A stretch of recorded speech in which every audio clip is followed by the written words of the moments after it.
देखो तो कराची रोशनियों का शहर है, लेकिन रोशनियों के शहर के सीने में एक ऐसा दिल धड़कता है जो बैक वक्त इसका फख्र भी है और इसका सबसे गहरा जख्म भी। लियारी, इसे कराची की माँ कहा जाता है। ये वो जगह है जहाँ फुटबॉल मजहब की तरह माना जाता है। यहाँ के बच्चे तो पैदा होते ही फुटबॉल खेलना शुरू कर देते हैं और बॉक्सिंग रिंग में पसीना बहाना इबादत समझा जाता है। लेकिन इसी मिट्टी से, उन्हीं गलियों से एक ऐसा नाम उभरा जिसने खेल के मैदानों को जंग के मैदानों में बदल दिया। एक ऐसा नाम जिसने खौफ की नई तारीफ लिखी। एक ऐसा सफाक जिसने लियारी की तारीख बदल दी। ये था सरदार अब्दुल रहमान बलोच, जिसे दुनिया रहमान डकैत के नाम से जानती है।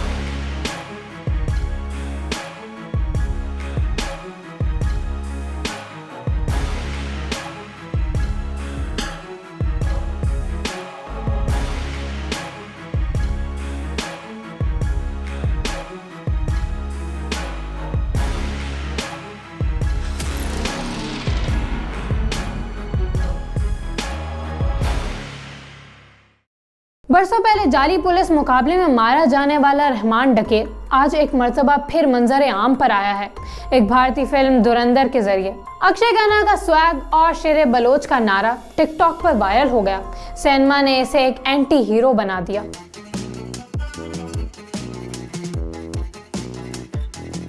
लेकिन हकीकत में कोई बैकग्राउंड म्यूजिक नहीं था। हकीकत में सिर्फ खून था, धोखा था और मौत थी। फिल्म धुरंधर में इसे एक रॉबिन हुड दिखाया गया जो अपने असूलों पर चलता है, लेकिन लियारी की तारीख बताती है कि रहमान के असूल सिर्फ इसकी अपनी ताकत के लिए थे। रहमान डकैत खला में पैदा नहीं हुआ, वो एक मीरास का वारिस था। इसकी एक लेगेसी थी। 1960 की दहाई में लियारी में मनशियात, खास तौर पर चरस का कारोबार शुरू हुआ। उस वक्त वहाँ एक डॉन का राज था जिसका नाम था काला नाग। काला नाग लियारी का पहला बड़ा अंडरवर्ल्ड डॉन था। रहमान के वालिद दादल और चचा शेरू ने काला नाग की इजारादारी को चैलेंज किया।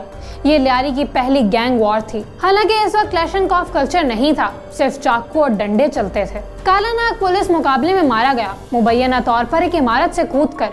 इसके बाद मैदान दादर और शेरू के लिए खाली हो गया। यही वो माहौल था जिसमें 1980 में अब्दुल रहमान बलोच ने आंख खोली। इसे गुट्टी में दूध के साथ बारूद की बू मिली। रहमान एक ज़हीन बच्चा था। अगर वो लियारी से बाहर होता तो शायद डॉक्टर या इंजीनियर बनता। वो इंटरनेट पर सर्चिंग करता था। इसे दुनिया जानने का बहुत शौक था, लेकिन इसके खानदान का नाम ही इसकी पहचान बन गया। स्कूल में लड़के इसे दादल का बेटा कहकर बुलाते।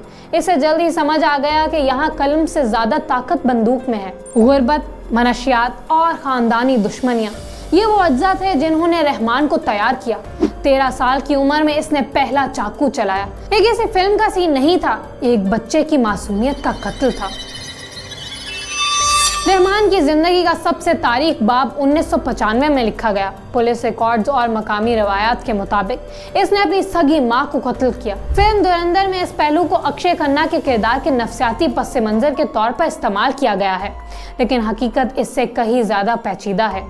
19 साला रहमान गुस्से में घर आता है। वो अपने हरीफ गैंगस्टर बाबू डकैत से मिलकर आया था। अफवाहें थीं कि बाबू डकैत का रहमान की मां के साथ मुआशका था और बाबू ने मुबैना तौर पर रहमान से कहा कि मैं तुम्हारा असली बाप हूँ। रहमान का गुस्सा आसमान को छू रहा था। वो अपनी माँ से सवाल करता है, बहस होती है और फिर वो अपनी माँ को गला दबाकर मार देता है और लाश को पंखे से लटका देता है। ये इसका पहला कत्ल था जो रिपोर्ट हुआ, माँ का कत्ल।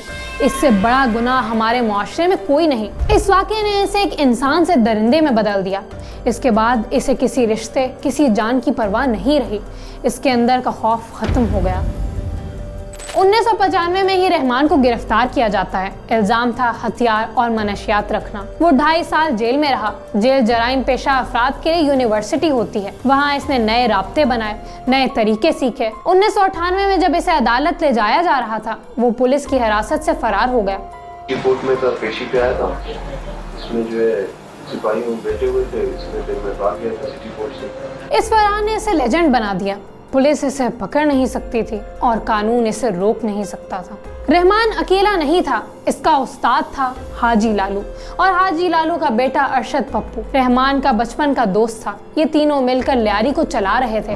अगवा बराए तावान, भत्ता, मनशियात, सब कुछ इनके कंट्रोल में था। लेकिन 2001 में सब कुछ बदल गया। वजह पैसा। जब हाजी लालू ने रहमान को साइड लाइन करने की कोशिश की तो रहमान ने अपनी अलग सल्तनत बनाने का फैसला किया। अरशद पप्पू जो कल तक दोस्त था अब जानी दुश्मन बन गया। लियारी दो हिस्सों में तकसीम हो गया, एक तरफ रहमान डकैत, दूसरी तरफ अरशद पप्पू और बीच में लियारी के मासूम अवाम। लियारी में अवाम के लिए जिंदगी अजीरन हो चुकी थी। दिन को भी वो बाहर नहीं निकल सकते थे। रहमान के लड़के एक छत पर, पप्पू के लड़के दूसरे छत पर। वो एक दूसरे पर ऐसे फायरिंग करते थे जैसे वीडियो गेम खेल रहे हों। अगर आप पप्पू के इलाके में रहते हैं तो आप रहमान के इलाके में स्कूल नहीं जा सकते।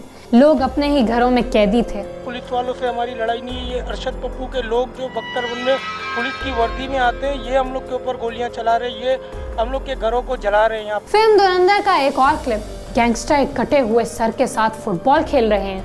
ये सीन इंतहाई खौफनाक है और नाजरीन को हिला कर रख देता है। ये कहानी कि रहमान डकैत या इसके गैंग ने कटे हुए सरों से फुटबॉल खेला लियारी की सबसे खौफनाक दास्तानों में से एक है। तारीखी रिकॉर्ड्स के मुताबिक ये बेईमाना अमल दरअसल 2013 में अरशद पप्पू के कत्ल के बाद उजैर बलोच के गैंग ने किया था, जो कि रहमान बलोच का जानशीन था। लेकिन फिल्म धुरंधर में इसे रहमान के दौर के साथ जोड़कर इसकी दहशत को बढ़ा चढ़ाकर पेश किया गया। ताहम रहमान के दौर में भी लाशों की बेहुरमती, ड्रिल मशीनों से जिस्म छेदना और बोरी बंद लाशें मामूल थीं। रहमान डकैत सिर्फ एक कातिल नहीं था, वो एक शातिर सियासतदान भी बन रहा था। इसे समझ लिया था कि सिर्फ खौफ काफी नहीं, इसे लोगों की हिमायत भी चाहिए। बहुत अच्छा था, चौका जैसा बाप जैसा लोग भाई जैसा था। लियारी में अमन खान भाई ने लाया था। खान भाई हमारा भाई। 2008 में इसने पीपल्स अमन कमेटी की बुनियाद रखी। नाम में अमन था लेकिन काम वही पुराने थे। वो अपने इलाके में एक रॉबिन हुड बन गया। लोग अपने मसाइल लेकर थाने या कचहरी नहीं, रहमान के पास जाते। वो फैसला करता और इसके फैसले पत्थर पर लकीर होते। फिल्म धुरंधर में अक्षय खन्ना के किरदार में ये पहलू बहुत नुमाया है। एक ऐसा विलन जो अपने लोगों के लिए हीरो है। रहमान डकैत सियासत में कदम रखने का फैसला तो कर ही चुका था। पीपल्स पार्टी के नाम में से पीपल्स का लफ्ज उधार लेकर इसने पीपल्स अमन कमेटी भी बना ली थी। आम तासुर यही था कि अब इसे पीपल्स पार्टी की छतरी मुयस्सर आ चुकी है। यह अफवाहें गर्दिश करती रही कि रहमान डकैत के लोग बेनजीर भुट्टो की सिक्योरिटी पर मामूर थे। कुछ रिवायात के मुताबिक कारसाज धमाके के वक्त रहमान के लड़के बीबी के ट्रक के गिर्द हिफाजती हिसार बनाए हुए थे। अब ये हिसार कायम था उस ट्रक के गिर्द और ये लोग किसी को उसके करीब आने नहीं दे रहे थे और इसमें बेशतर लियारी से ताल्लुक रखने वाले पीपल्स पार्टी के कारकुन। और धमाके के बाद वो रहमान डकैत ही था जिसने बीबी को बाहिफाजत बिलावल हाउस मुंतकिल किया था। अगरचे पीपीपी क़यादत ने कभी बाज़ाब्ता तौर पर इसकी तस्दीक नहीं की, लेकिन लियारी के एमएनए और वुज़रा के रहमान के साथ करीबी ताल्लुकात ढकी छुपी बात नहीं थी। ये बात भी एक हकीकत है कि जुल्फ़िकार मिर्जा ने रहमान डकैत को सिर्फ एक गैंगस्टर के तौर पर नहीं बल्कि MQM के खिलाफ एक सियासी हथियार के तौर पर इस्तेमाल किया। नबील गबोर जो लियारी से मुंतखब नुमाइंदे थे अक्सर रहमान के साथ देखे जाते। रहमान को यकीन दिलाया गया कि अगर वो MQM का रास्ता रोकेगा तो पुलिस इससे दूर रहेगी। इसे सरदार का लक़ब दिया गया, इसे इज्जत दी गई। वो रहमान डकैत से सरदार रहमान बलोच बन गया। फिल्म धुरंधर में दिखाया गया है कि किस तरह सियासतदान पहले इन मुजरिमों को पालते हैं और फिर जब वो काबू से बाहर हो जाते हैं तो इन्हें खत्म करने का हुक्म देते हैं। अगर उसको लियारी की गद्दी मिल गई ना तो कराची की लगाम हमारे हाथ में होगी। राकेश बेदी का किरदार जमील जमाली वाज़े तौर पर इन सियासतदानों की अक्कासी करता है जिन्होंने रहमान को इस्तेमाल किया। रहमान के खात्मे की जरूरत महसूस हुई तो एक और किरदार की एंट्री हुई, Chaudhary Aslam Khan, encounter specialist. SP Chaudhary Aslam Khan, सफ़ेद शलवार कमीज, हाथ में सिगरेट, चेहरे पर बेखौफी, वो कराची पुलिस का इनकाउंटर स्पेशलिस्ट था। फिल्म में संजय दत्त इस किरदार में नजर आते हैं। 2009 तक रहमान डकैत बहुत बड़ा हो चुका था। वो अब सिर्फ एक गैंगस्टर नहीं था, वो एक मुतवाज़ी हुकूमत चला रहा था। रियासत को खतरा महसूस हुआ। फैसला हुआ रहमान का खात्मा ज़रूरी है। टास्क सौंपा गया चौधरी असलम को।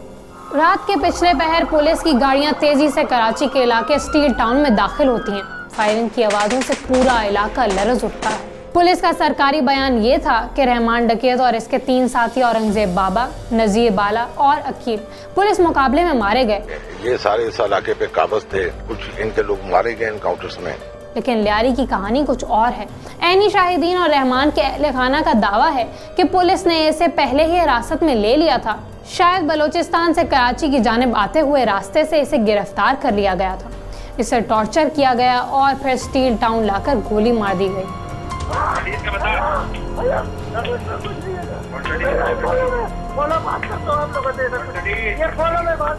फिल्म में रणवीर सिंह यानी हमजा, जो कि एक अंडरकवर एजेंट हैं, रहमान का एतमाद जीतता है। अक्षय खन्ना यानी रहमान को गोली लगती है, लेकिन वो मरते हुए भी मुस्कुराता है। कोई ऐसे मालूम था कि इसका अंजाम यही होगा। ये सीन बहुत जज्बाती और ड्रामाई है, लेकिन हकीकत में कोई हीरोइक मौत नहीं थी, सिर्फ एक खून आलूद लाश थी जो सड़क किनारे पड़ी थी।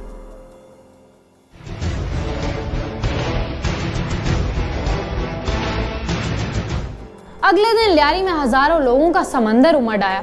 औरतें रो रही थीं, मर्द सीना कोबी कर रहे थे। रहमान की मौत पर लियारी में शोक का समा था। लोगों ने पुलिस पर पथराव किया। जुल्फिकार मिर्जा ने टीवी पर आकर कहा कि उन्हें रहमान की मौत पर अफसोस है, हालांकि वो वजीर दाखिला थे और पुलिस इनके मातहत थी। ये तजाद पाकिस्तान की सियासत का खुलासा है। मेरी पुलिस ने, मैं मिनिस्टर था, मेरे ऑर्डर्स पे रहमान बलूच को मारा गया। लियारी का किलर मैंने खुद मरवाया। रहमान किसने मरवाया? किसी के बाप में हिम्मत थी? मैंने गलती की उसको मरवा के।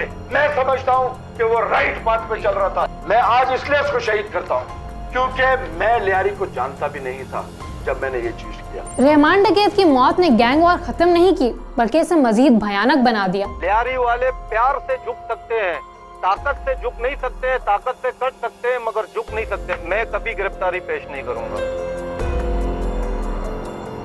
रहमान के कजन उजैर बलोच ने कमान संभाली। इसने रहमान से भी ज्यादा सफाकियत का मुजाहिरा किया। वो 2013 में अरशद पप्पू का वहशियाना कत्ल, फुटबॉल खेलना और लाश चलाना, ये सब उजैर के दौर में हुआ। रहमान ने जो बीज बोया था, उजैर ने इसका जहरीला फल काटा। अजीब बात यह है कि रहमान डकैत मरकर भी जिंदा है। बॉलीवुड फिल्म ने इसे 2025 में दोबारा एक आइकॉन बना दिया। नौजवान इसके स्टाइल को कॉपी कर रहे हैं। गाना शेर बलोच हर जगह बज रहा है। लेकिन क्या ये नौजवान जानते हैं कि ग्लैमर कितनी लाशों पर खड़ा है? क्या वो जानते हैं कि रहमान डकैत कोई हीरो नहीं था, बल्कि एक ऐसे निज़ाम की पैदावार था जिसने इसे मुजरिम बनने पर मजबूर किया? लियारी आज बदल रहा है। गैंग्स कमजोर हो चुके हैं। उजैर बलोच जेल में है। अरशद पप्पू और रहमान डकैत मिट्टी तले जा चुके हैं। लेकिन सवाल अब भी बाकी है, क्या रियासत ने लियारी को वो हक दिया जिसका वो मुस्तहिक था, या फिर किसी नए रहमान डकैत के पैदा होने का इंतजार किया जा रहा है? व्यूअर्स, आप रहमान बलोच के बारे में क्या राय रखते हैं? वो सरदार था या डकैत? वो सियासतदान था या गैंगस्टर? अपनी राय से हमें ज़रूर आगाह कीजिएगा और हमारे चैनल विप्ता को सब्सक्राइब कर दीजिएगा। अल्लाह हाफ़िज़।